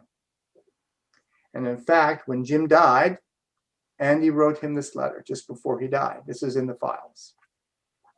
For me, and I think you also, our relationship has more and more taken on a timeless quality. The world as a point of expression, as a place to test and try the principles which we have tried together many times to make a part of the inner structure of our beings, has not always been easy for either of us in any age. My words at least, will not be adequate to express the joy I have known in sharing and in continuing to share the dreams of helping each other as God used our gifts, tarnished as they have been at times. My mind and my heart have never been far from your bedside. Love, Andy. And so these two fixed it. And I think that's the goal, that somehow in the present we're brought back together with people to overcome whatever it is we need to work on in the present. Let me skip to this next one because this next one is more interesting, I think. No, that's not the next one. Now I got to start this over. I was thinking of myself in the wrong place. So never mind, regroup. Okay. So this man was a 77-year-old businessman who had readings from Edgar Cayce. His wife had readings. He was not really interested in spirituality. He had just gone along with his wife. And in his past life reading, Cayce told him that apparently sometime during the Middle Ages, he had become so depressed that he had essentially killed himself.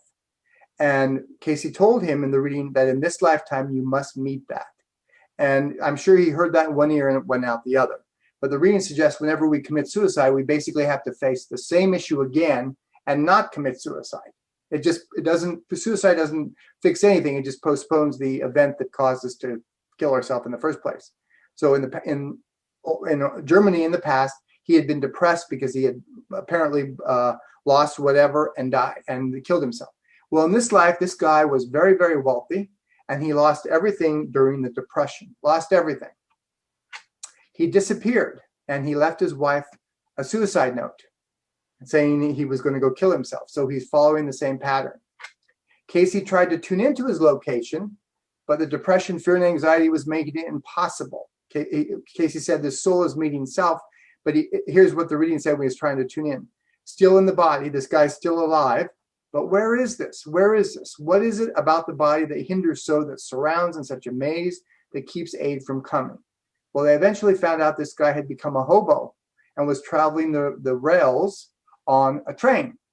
And eventually, somehow, either from another hobo or from someone else, he got a book from Emmett Fox and some of the by Emmett Fox and some of the Unity School of Christianity material, and somehow that turned his life around. And he started to have hope again. And he started to think, even though I've lost everything, it's okay. Money is not that important. And his whole life changed. When he disappeared, his wife had said, in spite of his interest in the Cayce work, he has no interest in things of a spiritual nature. Well, time passed, and eventually he came home. And he wrote Mr. Cayce a letter of how his life would be turned around. This is what his wife said as a cover letter to Mr. Cayce. His letter will surprise you as much as it did me. The letter is a holy thing. It shows the birth of a soul and as much, I hope it will prove a great blessing in some way to you. This is the guy's letter. Some 5 months ago, my affairs seemed so hopeless, the tangle so muddled, that I could not see my way out. Now, thanks to the books by Emmett Fox and the deep understanding and love of my good wife, everything is changing completely. It's a real miracle to watch how God is unfolding for us a glorious and wonderful plan for a happy new career, and all through scientific prayer. Almost each day, some new development is bringing us nearer to our ultimate goal of establishing a happy home, where I can be actively engaged in business, applying the principles that I have absorbed by being guided into the path of right thoughts. Had I known what I know today, everything would be different.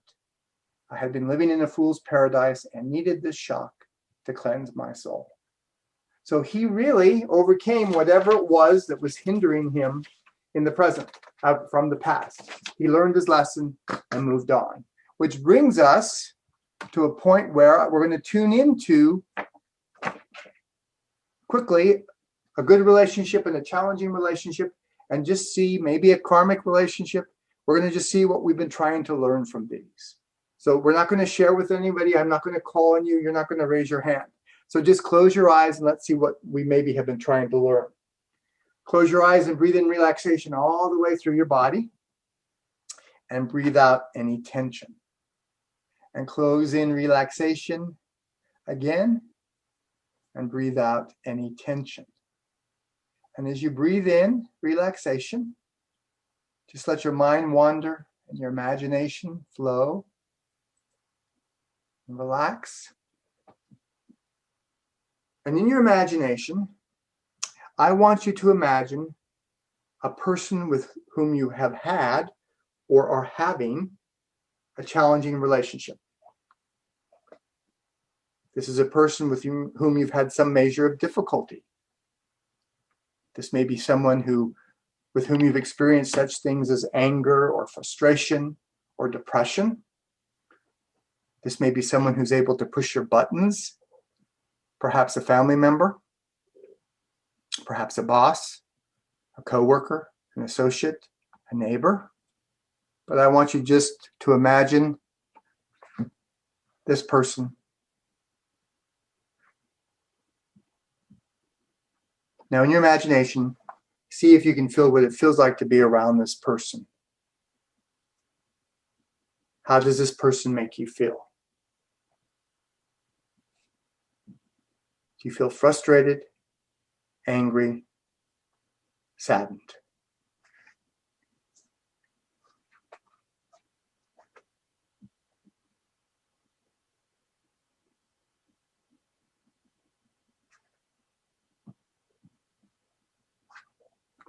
What irritating behaviors or traits are most evident in this person through their actions, their words, or through he or she seems to be?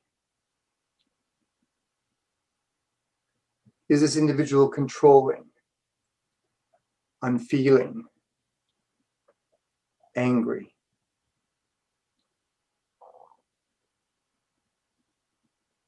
Does the individual have the ability to make life miserable?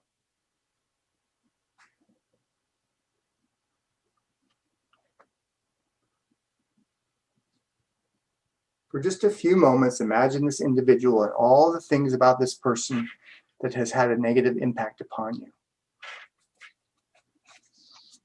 What does it feel like to be in this person's presence?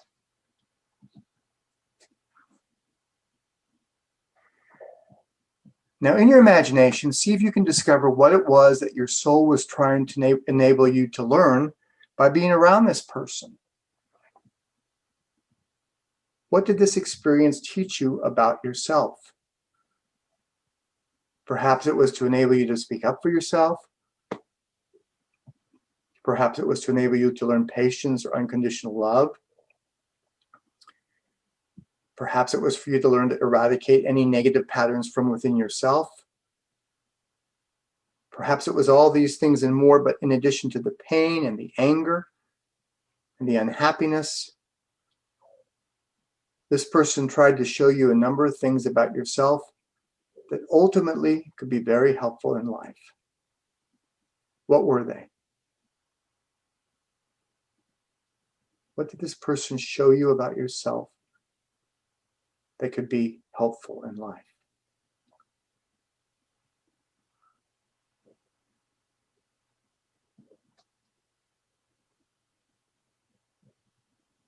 Can you see this person ultimately as a child of God with their own issues and struggles and problems?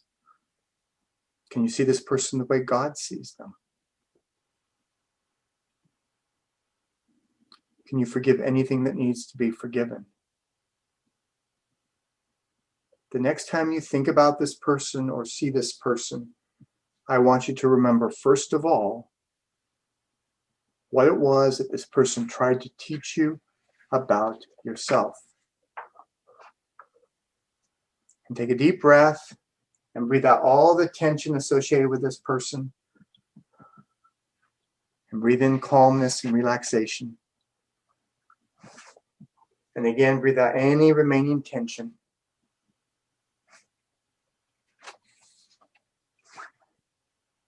And let your mind wander and your imagination flow.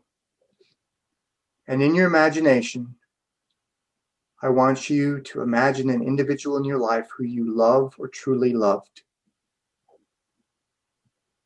Imagine someone you love or truly loved. They can be living or dead.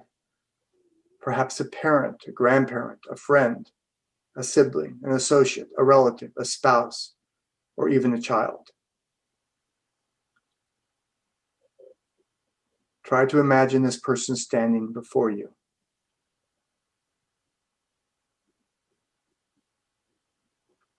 Think about this individual's qualities, talents, and traits.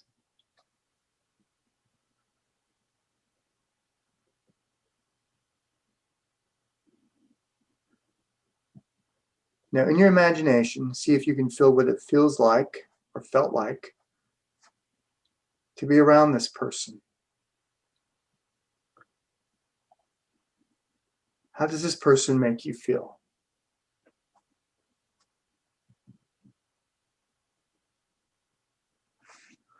What qualities are most evident in this person through actions, through what the individual says, or through what he or she seems to be?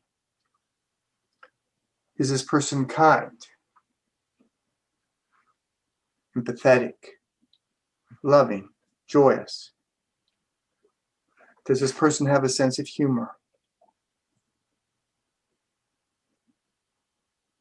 Do they like to have fun? For just a few moments, imagine this individual and all of his or her qualities. Just what does it feel to be in this person's presence?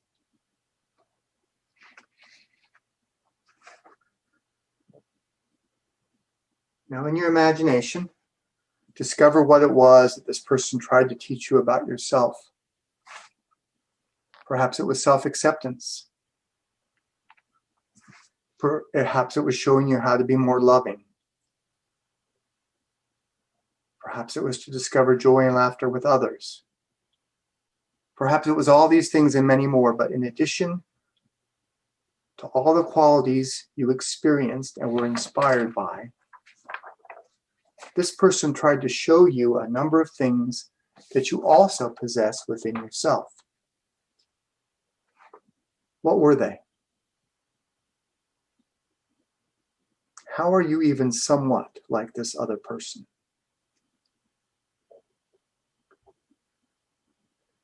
And take a deep breath and breathe in all the love and mentoring and acceptance that this person gave you. And breathe out relaxation and breathe in again. And when you breathe in again, you can open your eyes, feeling totally refreshed and totally grounded in the present. And open your eyes. I'm going to give you another case history from the present. And then I think we're going to move on to the future. So this is the case of Lorraine Miller. She had two daughters, Wendy and Kate, and a son, Ben, and they had all been together in different relationships in Egypt. Her son and she, Cayce said, had a combative relationship in Egypt. He was a male co-worker in Egypt, and they had animosity towards each other. The way that manifested in the present was Lorraine was very interested in psychic ability. She was very interested in things like New Thought. She was very interested in getting past life readings for everyone in her family. Ben had become a fundamentalist minister. And the idea that his mother is getting past life readings from everyone was certainly contrary to his belief system. And so they picked up that combative relationship from the past. Just as an aside, Wendy and Kate were told they had been co-workers in one of the temples. They had worked with music. One of them had played the flute, and one of them had played what's kind of what we might associate with the violin. Cayce suggested they could pick up those instruments in the present and continue their musical ability. Well, even though they hadn't done it to that point, they did. And eventually, Wendy and Kate became members of the Philadelphia Philharmonic Orchestra, playing those instruments. Lorraine really wanted to work with Ben, though, and convince him that everything Edgar Cayce was doing was correct and she wasn't crazy. So she asked for help in a reading. How can I do that? Cayce told him, in loving tolerance, in loving association, ever being ready to answer when any aid or help must be given or may be given. In other words, don't try to convince him, but if you can help him somehow with information like this, then give it. Well, time passed. And even though he was a minister, one of his biggest challenges, especially during spring and summer, is he had a horrible, horrible case of allergies. Sometimes he'd be so crippled up by his allergies, he couldn't even give a sermon. He'd be crippled for the sermon, he couldn't do it. So one time his mother said, Mr. Cayce has had this hospital. He's really helpful with health readings. Health readings not anything to do with past lives, so maybe I can get you a health reading. And finally, as a last resort, he got a health reading. And Cayce helped him with his allergies, and he overcame his allergies. So much so that Ben began to ask, well, if Mr. Cayce's right about allergies, maybe he's right about this other stuff too. And Ben went on and had his own past life reading from Mr. Cayce. So this reading suggests that we pick up the relationships exactly where we left them off. Lorraine eventually wrote the note, makes me very happy. Patience has been rewarded. It took just 2 years to convince him. So the records of the past, the present. The one thing I want you to remember from the records of the present is the records of the present bring us all the experiences we experience. Everything we experience are brought together by the records of the present. However, the lesson we draw to ourselves is dependent by our choices we make. Let me give you this example. Let's say a mean boss lays off 2 employees. And the first employee, you can see he's got a little slip there that says fired. He is just overjoyed. He's happy. He never liked this job anyway. And finally he thinks, my God, I can finally do what I really wanted to do. I've got the excuse to really move forward and do what I really want to do. Whereas this other guy gets really depressed and upset. And he decides he's going to be on welfare for as long as he can. That damn company, he worked for them for 35 years. How could they do this to them? They both had the same experience drawn by the Akashic Records, let's say, but they both make different choices. It's not what happens to us that creates the life we live. It's how we respond to what happens to us that creates the life we live. Let me say that again. It's not what happens to us that creates our life. It's how we respond to what happens to us that creates our life. One choice, one decision at the time. That's ultimately the Akashic Records of the present. One example for me was, I can tell you I was involved in a first marriage where I had stepchildren. This is 30 years ago. More than 30 years, 35 years ago. God, time flies. 35 years ago. And I had the stepdaughter, believe it or not, who was 8 and just hated me. And her birth father had told her repeatedly, you don't have to do anything he says. He's not your father. And so she didn't. And it was a very challenging 6 years for me. She would go into her room and she would throw her shoe against the door over and over and over and over again. She would use, an 8-year-old would use the F word. I mean, it was both me and her mother constantly. And one day, and I couldn't do anything because then my wife got mad. And one day I went out to my car and I was so frustrated because I didn't know what to do. And I asked aloud, God, I mean, I wasn't expecting an answer. I just said, God, what am I supposed to be learning from this?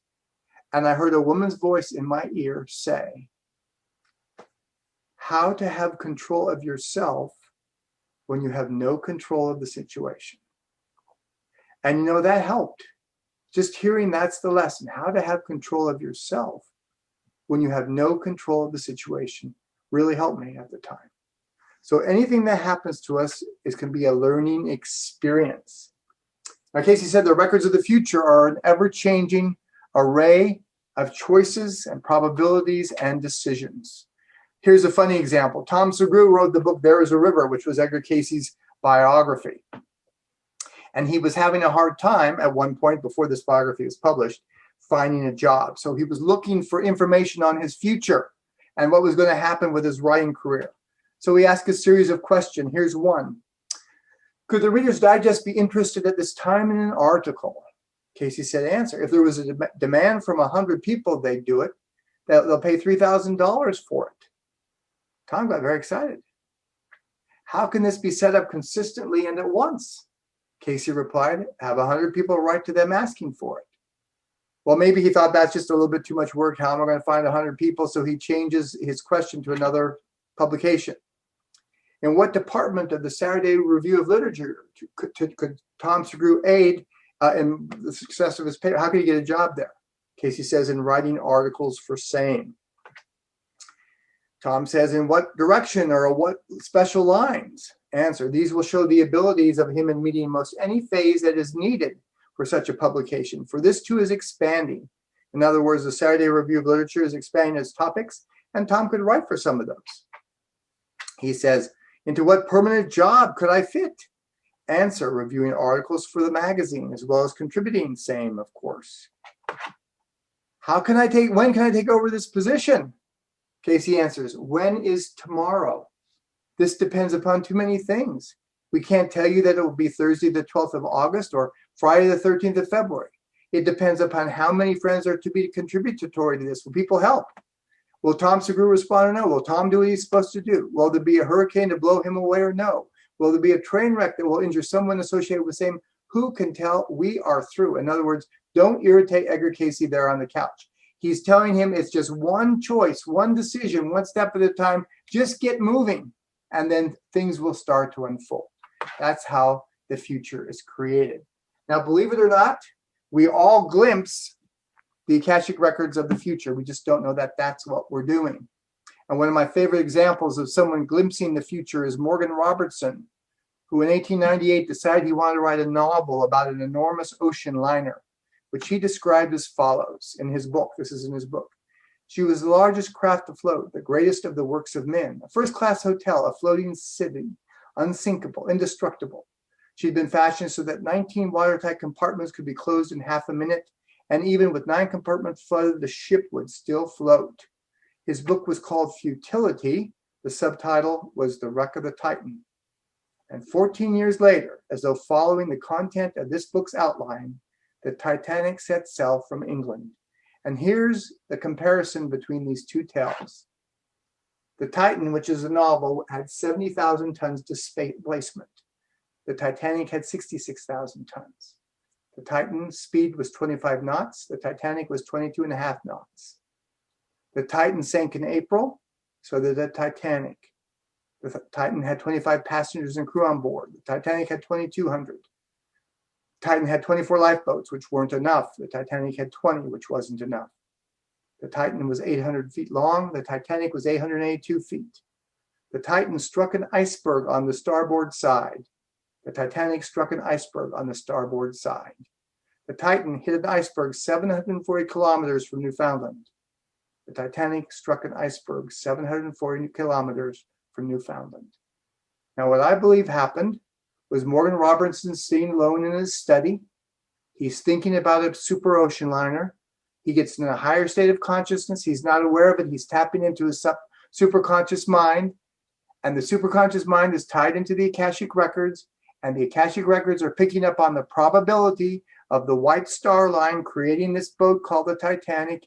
And almost like a download, Morgan Robertson writes about a probable reality that is being created by the ship company, and writes about it before it even happens. And this actually happens to all of us. And somehow we tune into a probable future. Charles Thomas Cayce was my predecessor And when I'd been at ARE for 4 years, I really wanted a new job in another department. And the department I wanted to go to opened up, and it was being over all of our conference programs.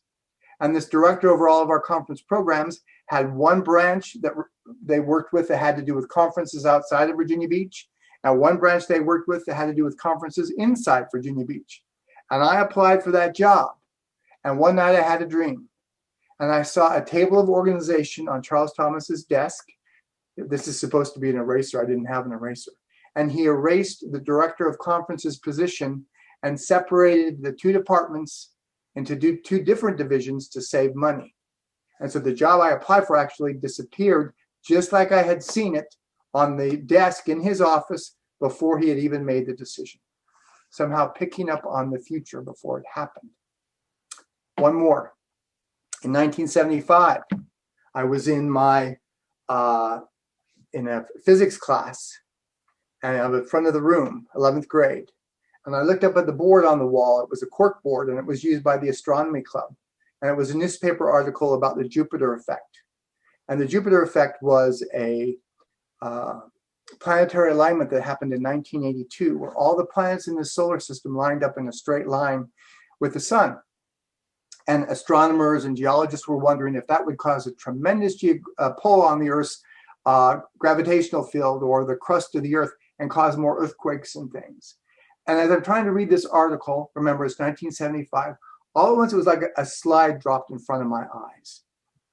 And I knew I was living and working in Virginia Beach, Virginia, no later than December 31st, 1982. And remember, this is 1975, and the article is about the summer of 1982. And I realized I'll be in Virginia Beach no later than December 31st, 1982. And time passes. I graduated from high school. I went to college for 2 years. I dropped out for 2 years to work at the bank, became assistant to the vice president. I went back to school. I took extra credit hours, 18 credit hours the last few semesters to get caught up. I graduated from college in December 11th, 1982. I stayed home for Christmas. I got hired at ARE. I actually started working at ARE on December 27th, 1982, 4 days to the deadline I had seen 7 years earlier. Somehow I think we can tune into the future. I'll tell you one more and then we'll have time for questions and then we'll close. My wife and I, back in 1992, so 30 years ago, built a house out in the country. And I'm somewhat of a control freak. And I wanted this house to be right in the center of the property. So if you look at the line on the corner of the left to the next property, you can see that it's 121.6 inches to the neighbor. And you can look at the one on the right from the garage. It's 121.15 inches to the next neighbor. This house was put exactly in the center of the property. And then to the back neighbor, it's about another 120 feet. It was all laid out perfectly. This is 1992. This is before cell phones. This is really before anything like that. So this is the house right where it was supposed to be. And the builder called me at work and said the surveyors have been out to the property today and they put down the post where they measure out the rest of the house. And the cement trucks are coming tomorrow to lay the foundation. And I said, okay, I'll go the day after to see the foundation after it's poured. And that night I had a dream. And in the dream, my wife and I go to this house. It's blue Victorian, and it looks just like we planned it. It's beautiful. And we walk in the front door, and as soon as we walk in the front door, I hear this chewing sound. Chewing, chewing, chewing. And I go to the back of the house where the sound's coming from, and I can see the neighbor has 2 horses, and they've got their head over their fence, and they're eating off my back porch. And I woke up from the dream, and I thought, now our house is supposed to be 120 feet from the neighbors back there. And if their horses are able to look over their fence and eat off my porch, then somehow the house is too far back to the property line. That was my thought processes. So this house was 35 minutes from work. I left early and I drove out to the property. And this is where the corner post was supposed to be put in order to lay out the house. This is where they had actually put it, back on the well area. They had laid the house back almost 75 feet back too far. I don't have a cell phone. I drove to the 7-Eleven, which was 4 miles away, and I called the builder, stop the cement trucks, we're going to have a problem. They would have laid out the house 75 feet with the foundation, 75 feet further back than it was supposed to be. All from a dream. We all get psychic information from our dreams in ways we least expect it. Now, let me see if I have anything here to show you. We're going to do our own future to close. That's what I want to do, yeah. So I want us to imagine, just quickly, tuning into our own future, and then we'll have time for a few questions. So for the last time, if you could just get comfortable in your chairs, close your eyes, take a deep breath. We're not going to share. This is just for ourselves. And again, I want you to breathe in relaxation all the way through your body and breathe out any tension. And breathe in relaxation all the way through your being. And breathe out any tension.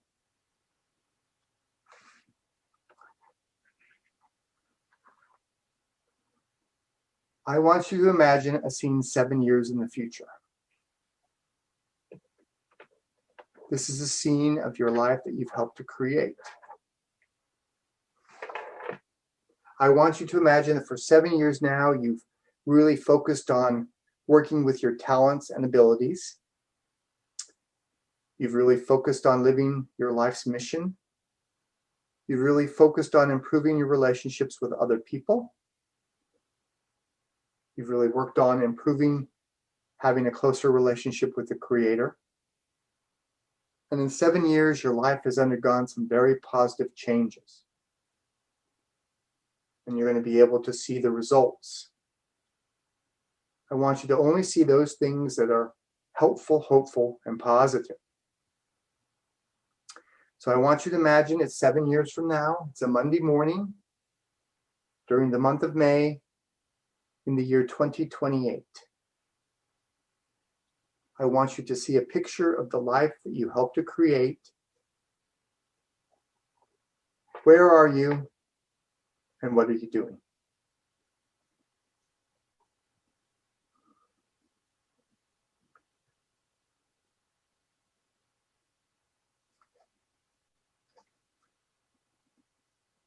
It's a Monday morning. How do you spend the course of each weekday?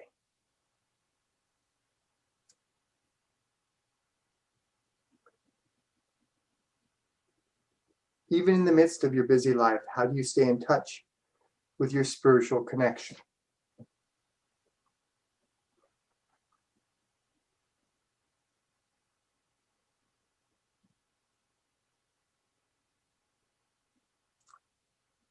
It's a Monday 7 years from now.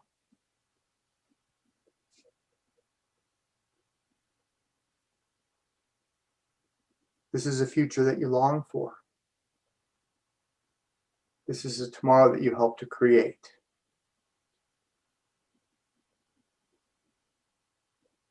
How do you feel about this place in your life?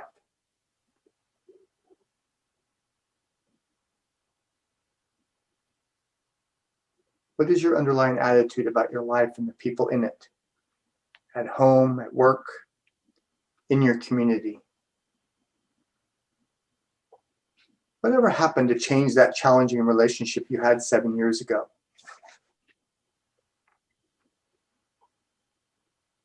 What mental pursuits have you become involved with, learning, reading, absorbing into your inner being? What kind of books, TV, or computer games do you enjoy? Look at everything you can see. In your imagination, it's 7 years from now. From that time and place, think about a word or a series of words or a phrase that describes what spiritual qualities have become most manifested in your life. How do other people describe you? Such as your family, your children, your neighbors, your co-workers. In 7 years, what has been the biggest change you've made in yourself?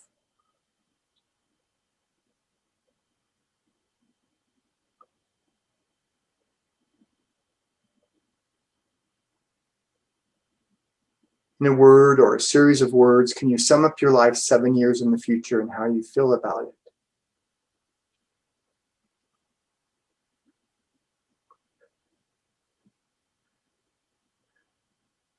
If you can, in your imagination, see if you can speak with you 7 years from now. Is there anything you would like to ask yourself? Are there questions you have about your future, or do you wish to ask your future self for insights into your present?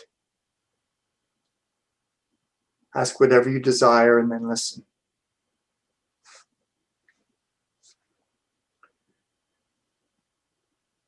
Now gather everything that you've seen, and when you've collected these images of what your life will be like 7 years from now, I want you to think back to the present. Imagine it's today, May 2021. Imagine yourself firmly grounded in the present. Feel your feet on the floor. Feel your bum in your chair. Feel your clothes on your body. Firmly grounded in present time, present place. Take a deep breath. Exhale. Open your eyes, and you are firmly grounded in the present. Now, if there's anything anybody wants to know more about Edgar Cayce, you can go to edgarcayce.org. The app that Gloria mentioned at the beginning, there's actually an audio version where you can hear a beautiful woman's voice read to you 3 thoughts for the day every day at edgarcayce.org apps. I actually listen to it. It's a great way to relieve tension, edgarcayce.org. And if you're interested in Kevin Tadeshi books, you can find them at kevintodeschi.com. Does anybody have any questions they would like to ask about anything we talked about the Edgar Cayce material, about what it's like to get a massage at ARE Spa, what it's like to get a colonic at the spa? This is your chance to ask anything. Going once. Yes, Jennifer. You're on mute, remember. Did Edgar Cayce give any suggestions on how to overcome some of these things that we have, the angers, the jealousies, the animosities, resentments? I mean, what were the suggestions around those things? So there's lots and lots of suggestions, and part of it depends on how deep they are and how they're rooted in there. So one of the things you can do, for example, is you can write a letter to the person, such as why this frustrated you, why you made you angry, how it affected you, how you wish they would have been, not to mail it, but to get it all out. That's one thing you can do. Another thing you can do is you can imagine this person and any kind of interaction you had with this person, and imagine how you responded. Maybe you were a child and you responded in one way. Well, then you imagine yourself as an adult and how you could respond differently now as an adult, and maybe what you would have said differently. And imagine it over and over and over again, eventually raising it to a higher level of response where you're responding as an adult to someone who may not even be acting like an adult, and just change the pattern in your own head. So you can do it written out, you can do it in your imagination, you can send prayer energy to this person. I'll tell you a quick story. I had a fiance, this girl I told you about that was a great singer. She and I were engaged, and we had a big fight before I moved to Virginia Beach, and we broke up, and we were never going to speak to each other again. And I honestly cannot even remember what we fought about. It's been 35 years, but 45 years, I can't remember. But we fought. And I didn't speak to her or think about her or anything for a year. And then I started dreaming about her every night. And I felt too embarrassed to call her. I didn't want to call her. And so the only thing I think of was started praying for her. And I prayed for her every night. And I could imagine her and I could see her surrounded with white light. And I'd pray for her and that she was getting only the best. And I would say, this is a true story, within 3 weeks after that, I was at work at ARE and the phone rang. And it was this woman, and her name was Mary. And she said, "Kevin, this is Mary. I have a horrible problem, and you're the only person I can think of that can help me." And she had a job for the airline. She worked with their computer system. So she came out to Virginia Beach, and I talked to her, worked with her through her problem, talked her through it, and she came up with some possibilities. And we hugged and we talked about what happened and we became friends. So much so that anytime I've been back to Colorado to speak, she's often been the person that picked me up. I mean, we moved on to different relationships and things, but we healed that. And it was all, I think, because we're just working with that prayer. So those are some examples. Anybody else? Yeah. Yes, Deb. You know, I was talking with a friend about sort of what's called developmental trauma, which is something that happens early in life, you know, Yes. in the pre-verbal stuff. And, you know, it seems like the karmic ties would be particularly difficult or ingrained. And, you know, Edgar Cayce probably didn't talk about it in those terms, you know, but I would think a lot of karmic things happen and it seems a little more extreme and a little different than, you know, sort of the average, you know. Well, I mean, family. Obviously the intensity of our experience or the intensity of our feelings is probably tied into a lot of that, but we work with it the same way, the same, whether it's through prayer, even if the person's dead, we pray for that person. We get body work if it's still maybe like massage, if it's still caught up inside of us. We try to reimagine if instead of being a child, how we would have responded to as an adult. I think we work through it the same way. Just rewrite those patterns in your head. Well, when it's sort of pre-verbal before you were born, you don't have that sense of what it is that happened. You know what I mean? I understand. So you're saying you have a problem. Let's say you have a problem with someone, but you're not really sure what it is. What do you do then?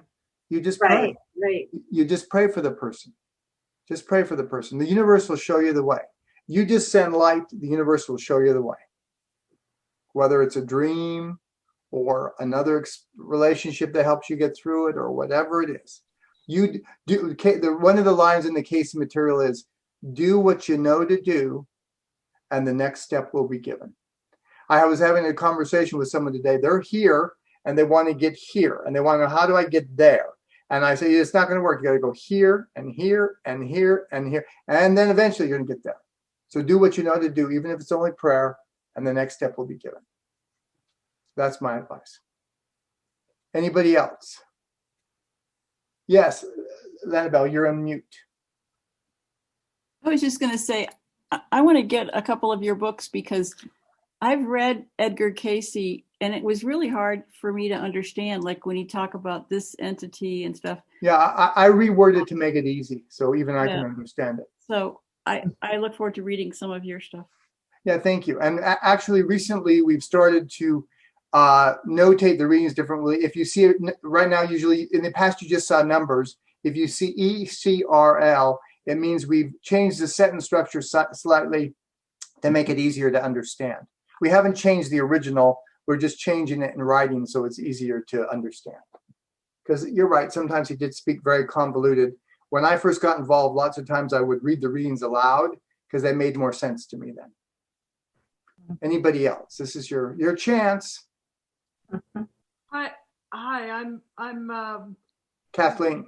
You see my name, but not my image. But I was just curious, would we get a recording of this? I had an interesting experience on one of the meditations, visualizations. I was completely gone, and I have no idea. I think it was the middle one you did. Okay. And then I just kind of came to at the very end of it, but I was obviously on a journey and have no idea, you know, what I did or, you know, so I would just be curious if we would get a recording of this. Gloria? Yes, you can. Okay. Okay, great. Thank you. And thank Email you. me. Very helpful tonight. Well, thank you. Kathleen, just send me an email and request it, and I'll send it to you. I'll send you the link. Okay. Thank you. It's usually ready within a week or two. Okay. It won't be tomorrow, but it will be soon. Okay. I have a question. Yes, Maria. My name is Maria.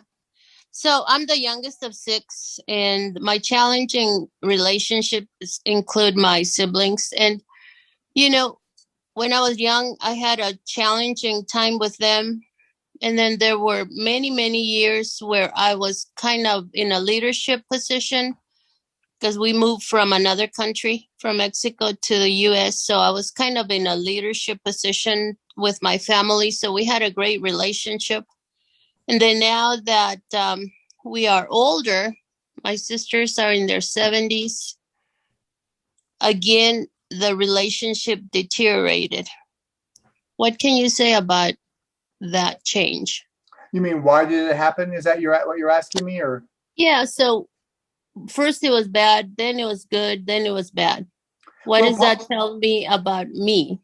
Well, the answer is it depends. In the best of cases, sometimes we have different cycles. And so we come in together when we're on similar cycles, similar lessons, similar things we're working through. And then our life goes off in different directions and we grow apart, not because there's something wrong, but because now we're on new courses of learning, new directions, new patterns. And so we don't have as much in common. We don't need to be together as often. So that's one possibility. You can still get together as family, enjoy each other's presence, but you're not around each other because you're no longer on the same life path. That's the best possible answer. In other cases, if you guys did something in the past and you got frustrated with one another and grew apart because of that, then you need to work on healing. Okay. It does make sense. I think we're on different paths now. Okay. All right. Thank you. Well, I want to thank Gloria for having me. I thank you all for spending your Friday night of Mother's Day weekend with me. And I wish you all the best and hope someday you get a chance to come and explore the Cayce material in Virginia Beach. It really is a wonderful place. Yes, thank you so much, Kevin, for giving Thanks so much us your for having me. time. All right. Have a great Bye-bye. evening. Hope you'll come again. Thanks so much. Bye.